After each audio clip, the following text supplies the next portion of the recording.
Hindi nyo po kinancel. Ma'am, kung kinancel nyo, ma'am, di papasok sa akin yan, ma'am. Sisigaw. Hindi ako sumisigaw, ma'am. Nagpapaliwanag lang ako. Magdahan-dahan ka. Ako pa magdadahan-dahan, ma'am. Ako pa magdadahan-dahan, ma'am. 502 pesos, ma'am. Isang araw ko yan, ma'am. Magdamag ako sa kalsada, ma'am. Kung alam mo. Tawagin mo yung guard. Guard! Guard! Ha?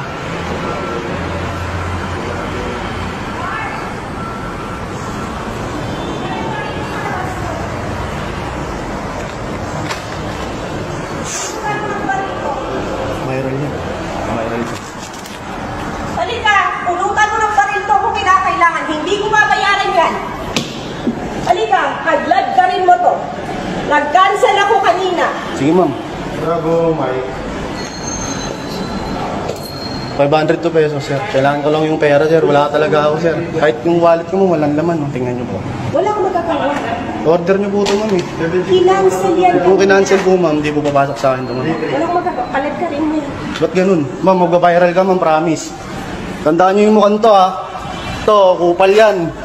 Kupal yan, customer na yan. Putang inang yan. Kupal.